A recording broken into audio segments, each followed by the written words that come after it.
it's Friday, and this is good news. This is a good thing, it's positive. Yes, you know, the word Friday originated from the word freedom. Friday, freedom. And that may not be true, but you are free from Labor Day. Not Labor Day, the holiday, but like a laborious day, laborious. More like a labor week, because we work too much. Hello, Twale, good morning. Oh, welcome to the show. Everybody in good, right? Twale for you at good morning. And welcome to the show on Western Spring Television. All right, good morning and welcome to the show. It's Spring Trends on Western Spring Television. My name is Emmanuel Ujadegele. Thank you so much for joining us on the TGIF edition of the show. Don't forget to follow us on all our social media handles on Facebook, Instagram, and Twitter at Western Spring Television, on Twitter at WSTV_NG. You can subscribe to our YouTube channel at Western Spring Television and do well to follow all of our content and all of our programs that we have for you there. This morning on the show, we'll begin on the foreign scene. We'll start from New Zealand, where the Prime Minister of that very beautiful country, Jacinda Ardern, tendered her resignation yesterday. She had some very strong things to say, and in this video, this is what she said about her resignation.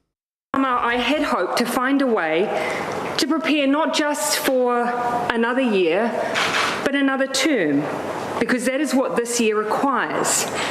I have not been able to do that.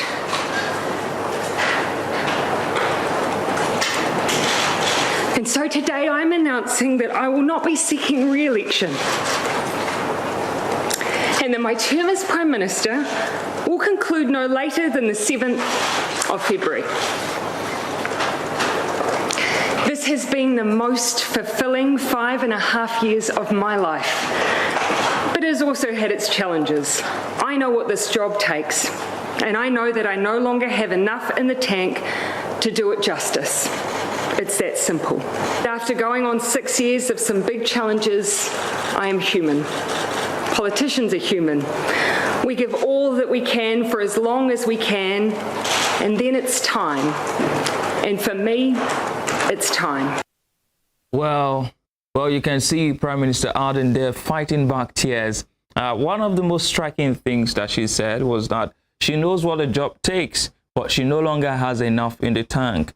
That reminds us of the former Prime Minister of the United Kingdom, Liz Truss, who also tendered her resignation after 45 days in office, saying that she can no longer deliver on a mandate. We hope that Nigerian politicians are watching. Well, there were some mixed reactions to that statement yesterday in New Zealand. For some, it was a good news. For some, it was bad news. Well, let's look at this video and see how some persons who had gathered in the hall to watch the resignation reacted. And so today I'm announcing that I will not be seeking re-election, and that my term as Prime Minister will conclude no later than the 7th of February. Well, you can see that it was jubilation at that hall yesterday when Prime Minister Ardern submitted that she will be resigning and that her term will end on the 7th of February. Now, let's go to Twitter and see what people had to say about that. Kenam Tokim says, Jacinda Ardern resigns. Without hope of winning the October 2023 poll, she hands a poison chalice to her successor. Her legacy, the smashing of New Zealand's civil liberties during COVID, creating classes of citizens and assigning different rights to each, has shed no tears at her exit. Next person is Ahmed Ali says, what I'll always remember is how PM Jacinda Ardern's leadership led to New Zealand banning assault rifles and military-style semi-automatic weapons in just 6 days after the Christchurch mosque attacks. No greater example of what going beyond thought and prayers looks like. We all remember that event that happened in New Zealand and how she handled it. And the next comment is Bonnie Blackmore says, thank God Jacinda Ardern has gone. She was evil. She treated people like prisoners and left a pregnant woman begging the Taliban for help. Far exceeded her power. She jumped before she was pushed. Let's hope the world's waking up to the fact that the WEF puppet girls are dangerous. Matt Pasvik says, what penalty should Jacinda Ardern face in the coming Nuremberg 2.0? If she's convicted and found guilty of mass murder in connection with the planned COVID pandemic, I think jail time, a fine, and loss of pension. I am against the death penalty. Next comment, Malcolm Roberts says, comes into talking about Prime Minister Ardern now, comes into New Zealand Parliament from the World Economic Forum Young Leaders Program, ruins New Zealand economy for decades to come, refuses to elaborate, leaves. Breaking news, New Zealand's Prime Minister Jacinda Ardern has resigned. Kevin Rudd says Jacinda Ardern rewrote the rule book for how world leaders are supposed to look and act, and further endeared the citizens of the world to New Zealand because of it. A masterclass in international public diplomacy. Best wishes to PM Ardern and our family. Con Karapaganadiotis says, to all the misogynists rejoicing in Jacinda Ardern resigning as PM, she will go down in history as a great global leader of this century, and you will go down simply as a same embarrassing sexist pig. Next comments, two comments there. Dominic Samuel says, Jacinda Ardern resigns as supreme leader of New Zealand, leaving a wake of destroyed lives and livelihoods in her wake. A truly disgusting woman. Peter Sweden says, good news, Jacinda Ardern, the tyrannical Prime Minister of New Zealand, has resigned. She probably realized she would lose the next election big time because of her COVID dictatorship. And the last comments there, Dan Wooten says, Jacinda Ardern has resigned as New Zealand's Prime Minister, knowing full well she was about to be brutally booted from office by Kiwis who woke up to her COVID authoritarianism, be kind, hypocrisy, and an economic catastrophe she inflicted on an amazing country. Good riddance. And Kat A says, Jacinda Ardern resigned knowing full well her days were numbered. For some time now, the people have rallied against her, opposing her tyrannical COVID dictate, which had destroyed civil liberties and the economy. Their voices have now been heard. Well, you have it there.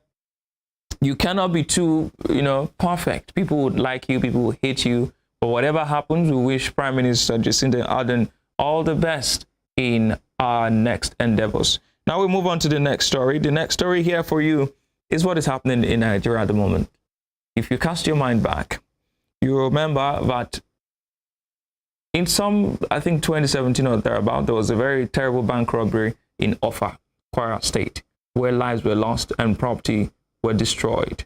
Now, the aftermath of that was that the robbery suspect allegedly confessed to having been sent to do that job by former Senate President Bukola Saraki. But in a recent twist, in some sort of drama, those suspects have come out to say, no, Bukola Saraki did actually not send us to do that job. We did that job of our own volition, and we were paid to say that it was Bukola Saraki that sent us.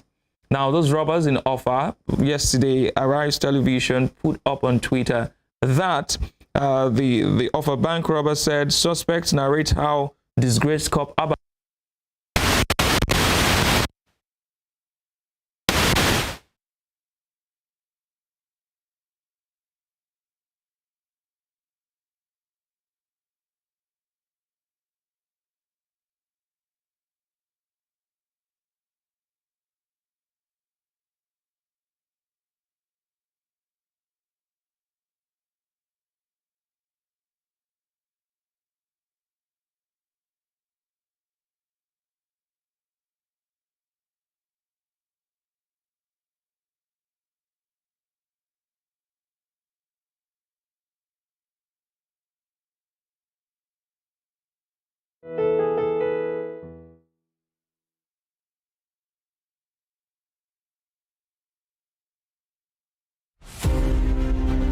The name Adolf Hitler exudes a gale of bile from millions of people who were victims of his autocratic rule and love, from fanatical supporters of his imperial aggression. Born April 20, 1889, at a small Austrian town sandwiched between Austro-German frontier, Adolf Hitler spent most of his childhood in Linz, the capital of Upper Austria. As a very prominent stakeholder in the horrific events of conflicts in Europe, Adolf Hitler could simply go off as the sole mover of the Second World War.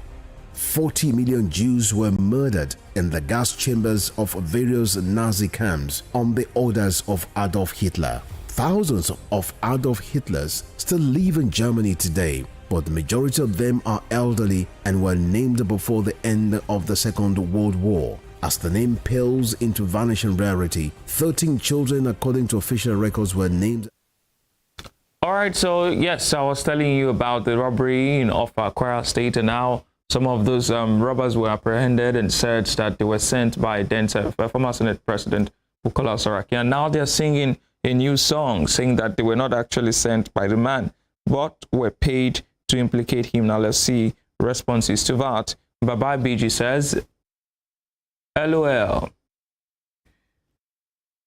LOL, I've always had this instinct that Kyari is doing all his Super Cup things to cover some legs. He's definitely into a lot of deals. Well, on that story still, the next comment is from Victor Olushola. Victor Olushola says the Offa bank robbery was one of the most dreadful bank robberies in our history, going by the numbers of innocent people that were gunned down. However, this story will make you think of the rogues we call Nigeria police and how they can do the unthinkable just to frame people up. The next comment, Mohammed Sanusi says, I felt embarrassed when House of Representatives under the leadership of Gbajabiamila honored him. Abba Kyari is a dirty police officer. Meanwhile, where is Mashood Jimoh, the then force spokesperson? Akpanite Aku says Abba Kyari has done more dirty jobs for politicians in this country. The reason his case continues to drag. Serious scandals tells this police NG always. Tima says, Offa was full of blood this day. I cried my eyes out. Was just happy that school was on halls. If not, the number of dead people would have been more. Here are the killers looking fresh. Uluwao.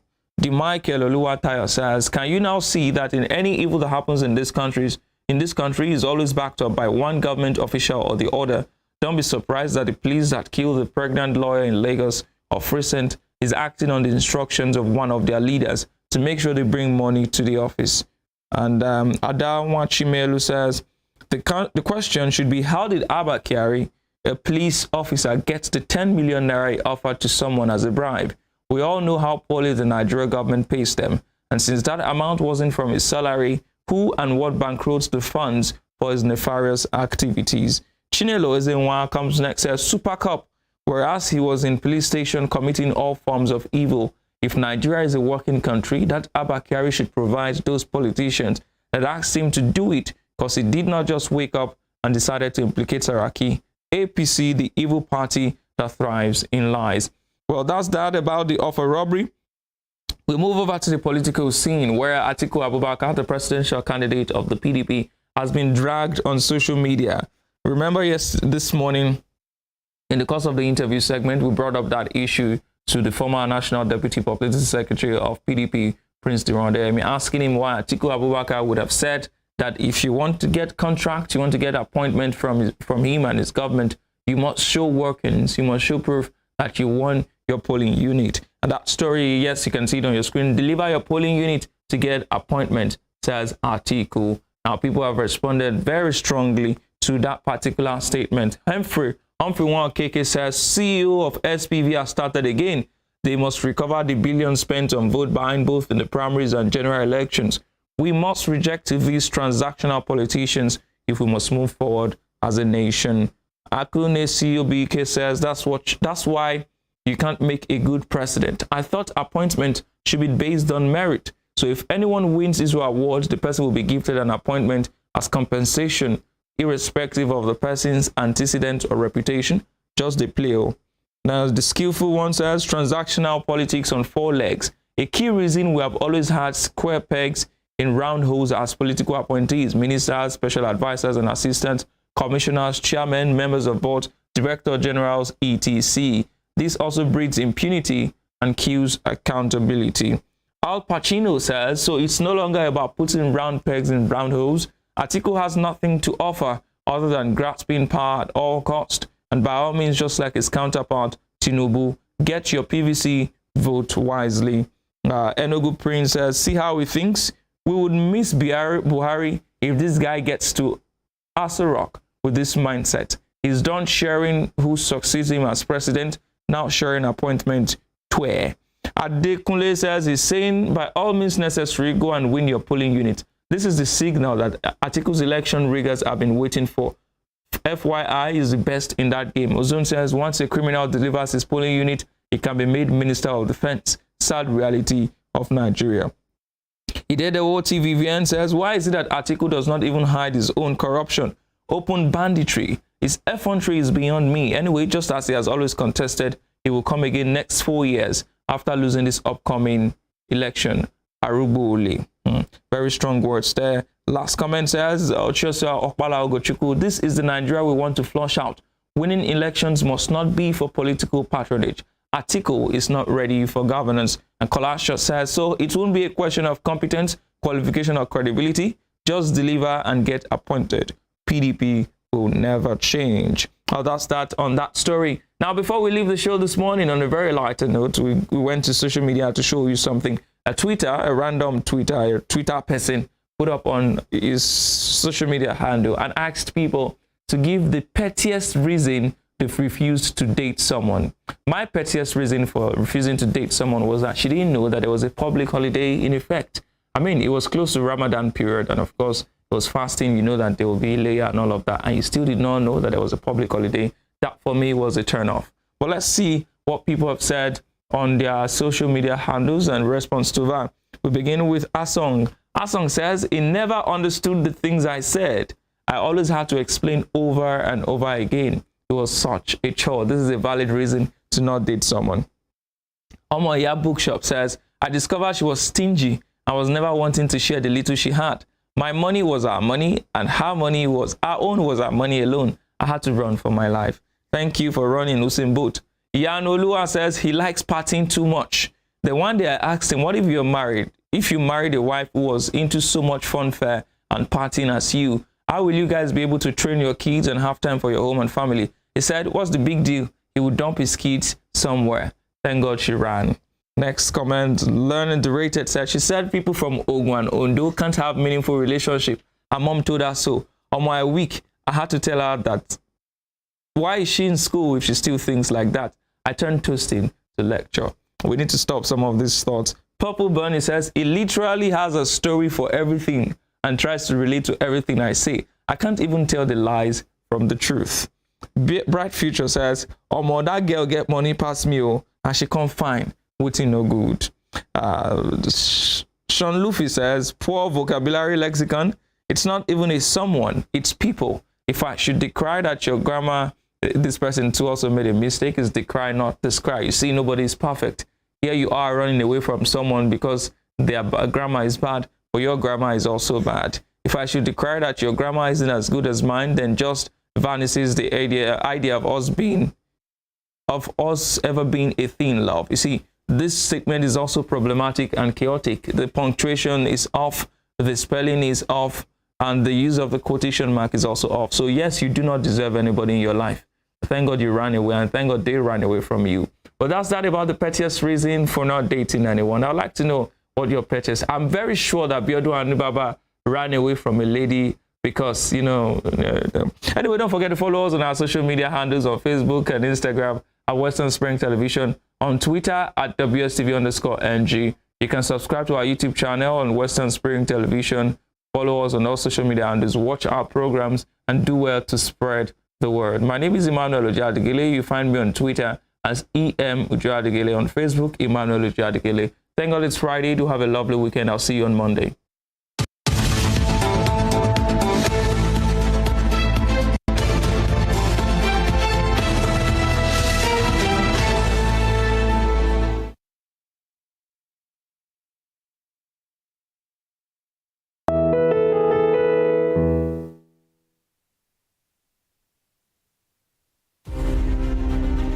The 1914 Amalgamation Treaty is synonymous to the birth of